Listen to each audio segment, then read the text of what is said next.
各位居士，各位金刚兄弟好。这次又见到你们，很高兴。我说不出来，每个人的名字，但是呢，有很多都是面熟的。那么就这次有到台湾，见到你们，心里很高兴。那以前第一次来的时候呢，是我的印象当中是台湾是好的地方，有很多学佛的佛友这样想。那个时候也有个亲切感，不是很陌生的。那这次来的时候，那就很多都是面熟的，都是金刚兄弟那样的，那就看到就非常高兴，比以前还亲切感这样。那么有些呢，我回去西藏以后一直想着你们，有些呢我说不出来名字，但是呢我是就用各种的方式形容来那个人在干嘛什么的，问过你们，有些问过你们，他们说都好，这样，非常高兴。那从香港转到台湾也比较方便，是这么想，就是为这样来的，那也没有什么特别的话，就大家都是走亲大圆满法的传承。那么我在这里待10几天吧，这个期间呢，我们也有可能还有很多次的机会跟大家交流啊，见面。那么我想看看你们的修法学佛的有没有进步，跟以前一样还有进步。然后呢，学佛呢，要学呢，要学到如类如法的去学修，这个很重要。那么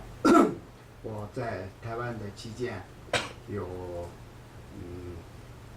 能够大家有什么学法方面解答一些问题啊，这样呢也是尽心尽力，这样，谢谢。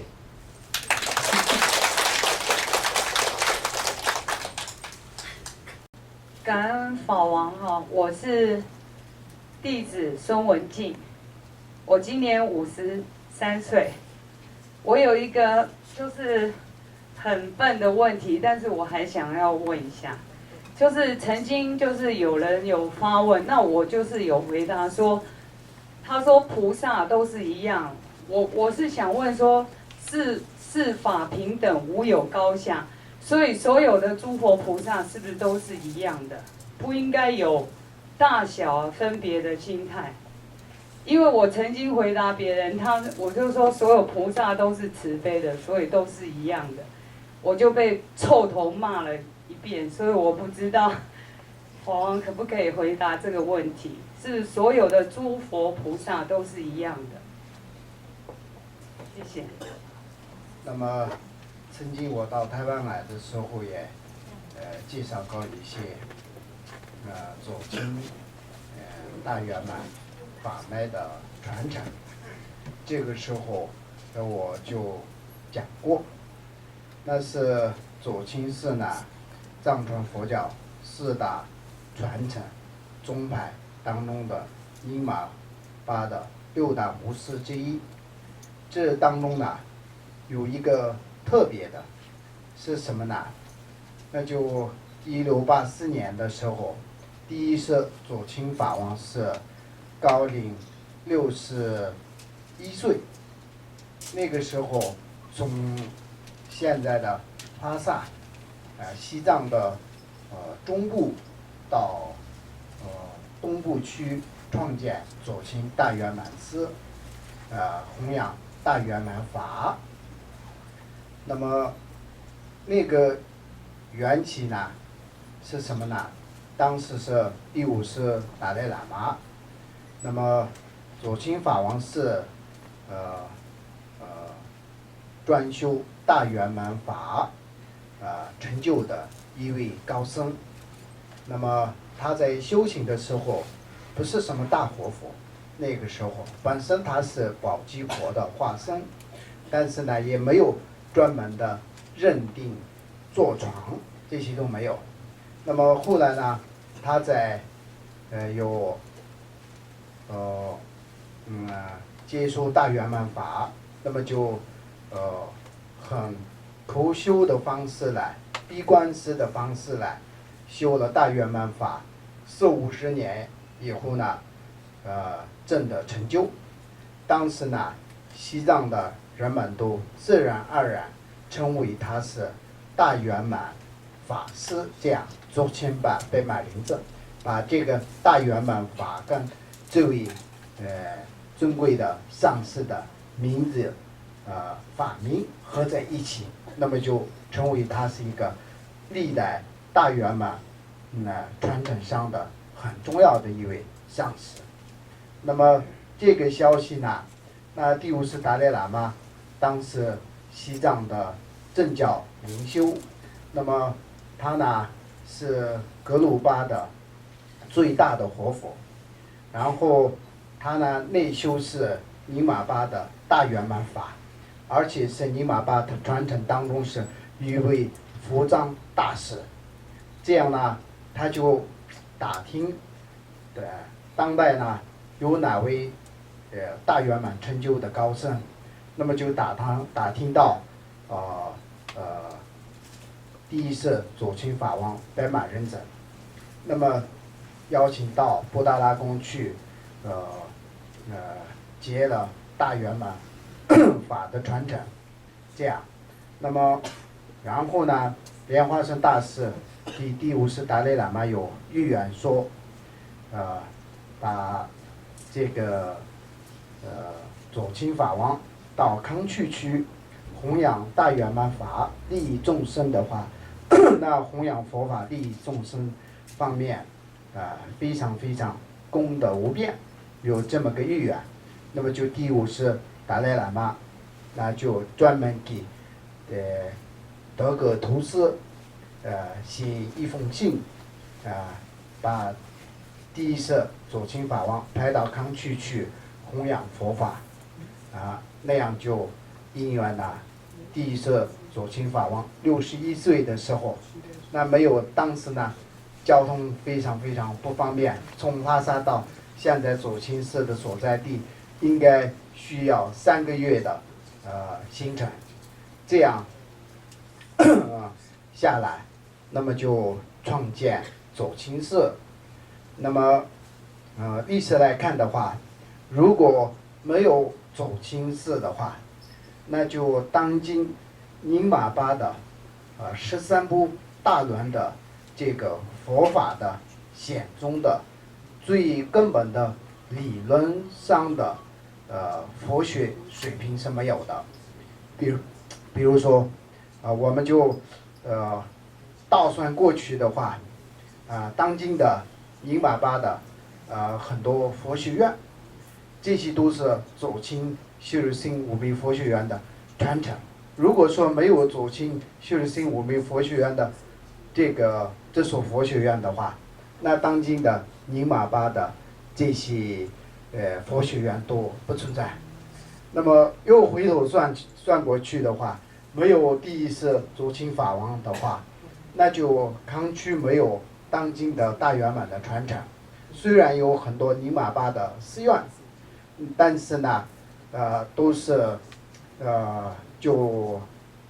对嘛佛藏法的修法方面呢非常非常认真，但是呢宁玛巴的别解脱戒的传承，还有呢这个13部大论的讲经的传承，还有菩提心的传承，包括尊敬的达赖喇嘛法王的菩提心的传承是从左倾的巴智仁波切那里传下来的。法王有几次都提到过是这样，因为是这尊敬的达赖喇嘛法王的上师之一呢是昆仑喇嘛丹增江城，那他是曾经到左倾寺学习有10几年，那么那位伟大的尊者呢在左倾寺学习，而且呢左倾寺的当时的高僧们跟前接受过很多法门，然后他回去那个20世纪的中期回到印度去，那么他成为一个很伟大的高僧。那么达赖喇嘛法王呢请他跟他跟前也接受过很多法门，这样呢就是左倾寺的很多殊胜的法门也是这样有达赖喇嘛上师也是这样。那么就历代的左倾法王跟的达赖喇嘛法王呢也有非常非常传承修法方面的密切关系。那么这个呢就是英玛巴的很多寺院应该有1000多个寺院吧，这当中呢那是左倾4个，左倾法王跟历代达赖喇嘛那非常非常有特别的关系的这种一个情况这样这个呢我就大概的介绍一下。那么那台湾呢有传修大圆满法等等藏传佛法的修行的历史可以说不短，有几十年的历史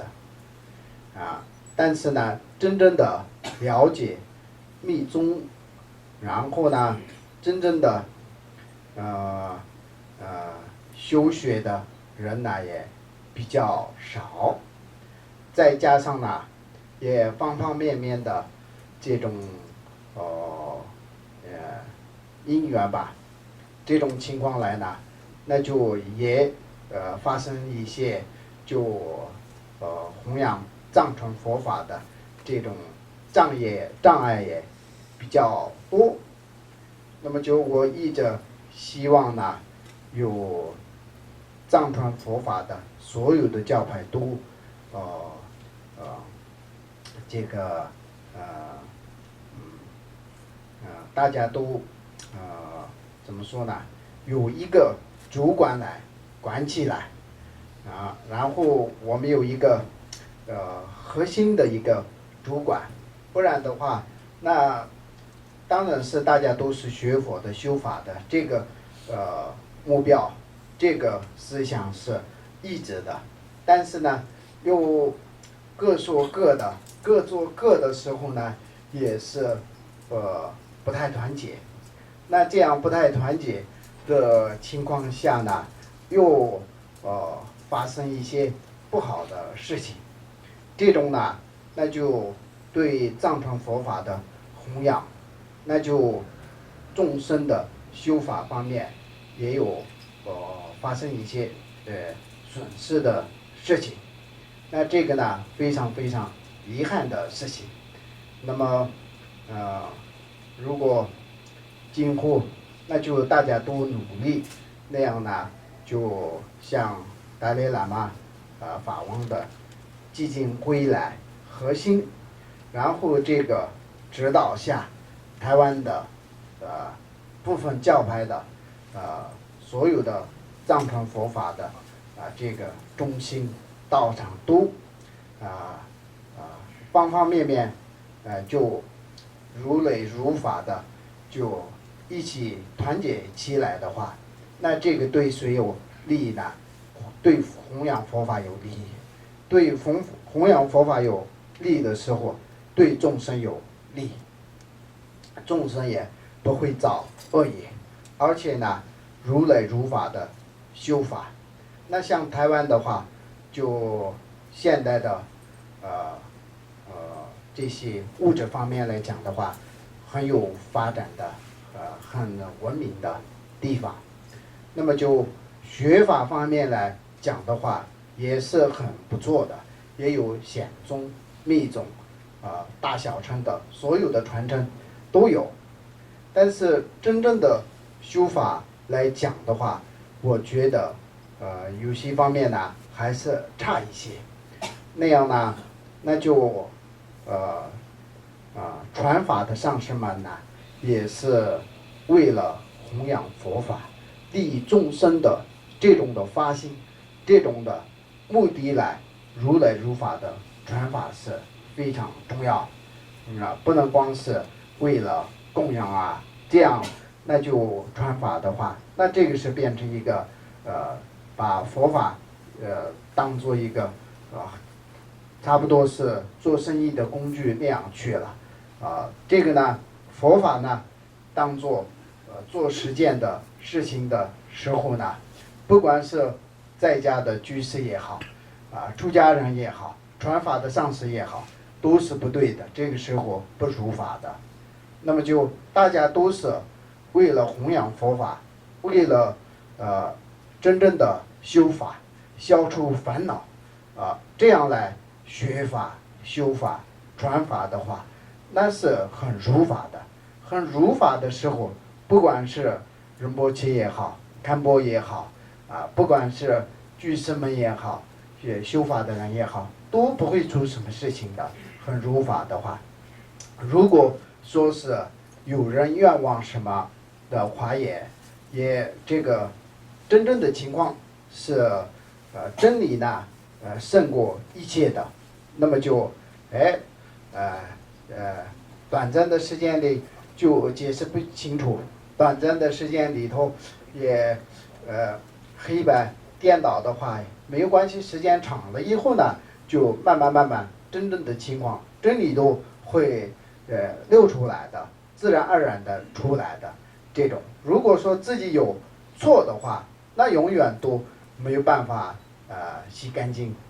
永远都没有办法用解释来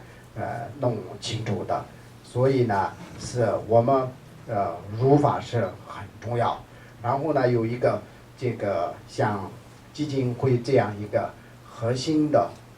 指导吧，这样情况这样下，大家都团结起来，统一起来的话，非常非常好的事情。这个呢，只是我自己的个人的一个建议看法。我为了这个事情是为了什么讲的呢？不是为了政治，也不是为了经济，为了什么呢？弘扬佛法，利益众生。这个呢，我们作为一个释迦牟尼佛的弟子，是不管在哪个地方，什么场地都有责任的。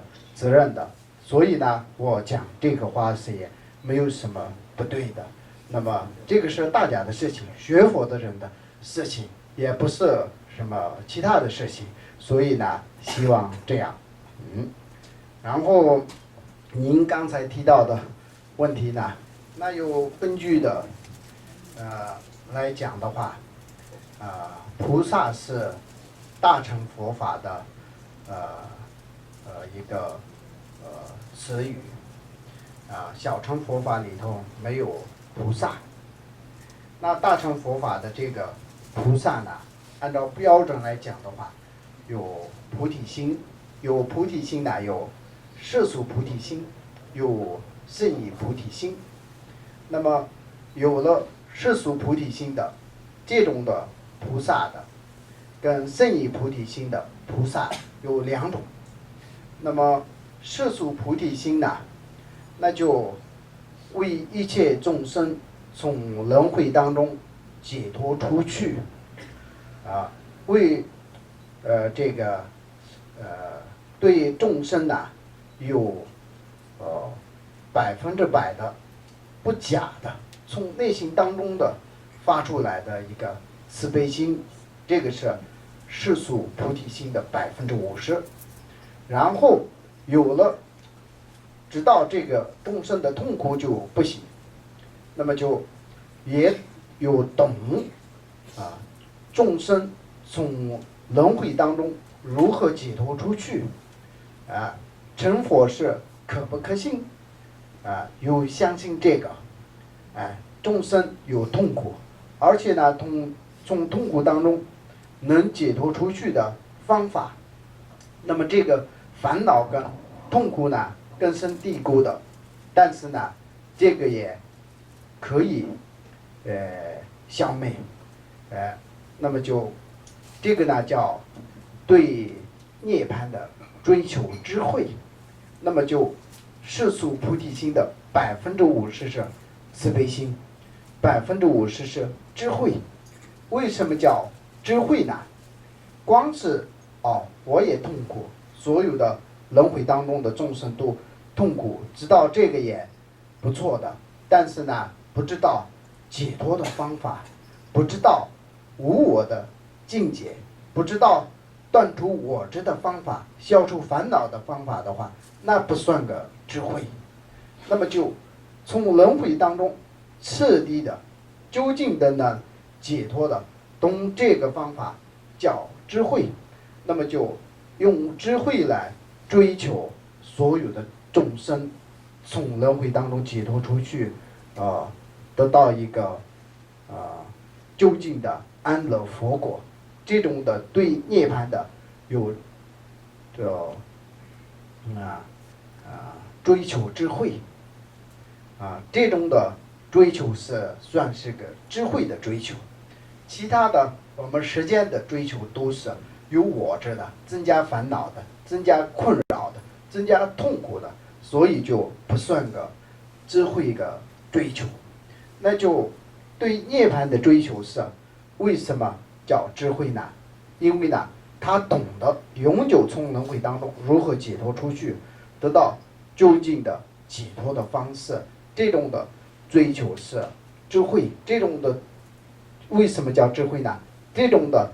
追求呢让众生从轮回当中解脱出去，让众生的烦恼消灭掉，所以叫智慧。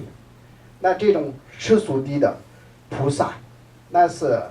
凡夫的人也能做到。哪一天对众生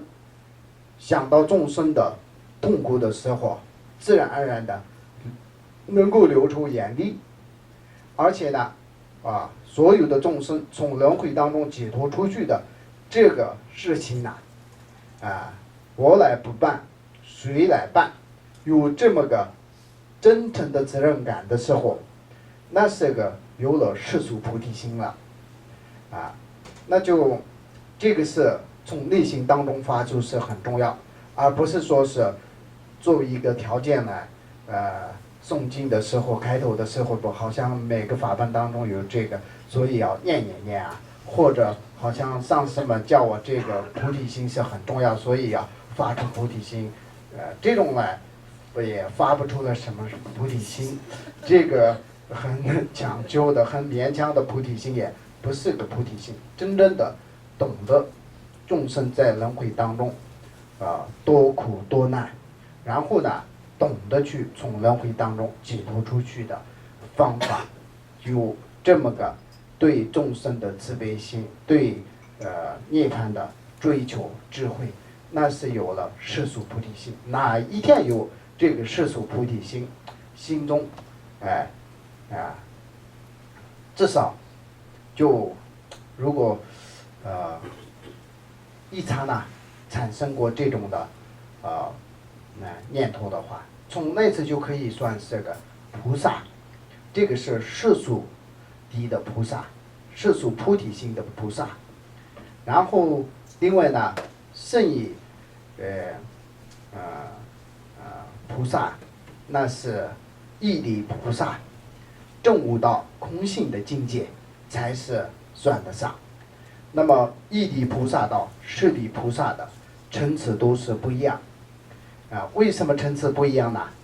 因为是消除烦恼的层次不一样，烦恼有所知障、烦恼障，它就如果不管是讲到什么是这个研究的比较深的时候呢，那就它分的比较细，所以呢，我们平常讲烦恼，但是呢，真正的要讲的话，也要把它烦恼当中也分的比较细，所知障、烦恼障，那么这2障消除的程度，同的智慧的程度，一地菩萨到十地菩萨呢不一样，所以就是这个层次不一样。那就菩萨当中有层次的，这个是有层次的不一样的。那么众生呢，非常非常执着的话，好像是这个一地到十地菩萨的层次。这个呢，比如说十地菩萨很了不起，一地菩萨不怎么样。如果有这种执着的话，那是不对的。这种的执着是要去掉的，那么《般若经》里头讲，最后呢，那对佛陀生起的信心都是算是执着，所以把这个执着呢要去掉。这个方面来讲的话，那菩萨里头呢也不能说是哪个菩萨好，哪个菩萨不好。如果有这种执着是不对的。那么菩萨当中有层次是可以区分的，对的。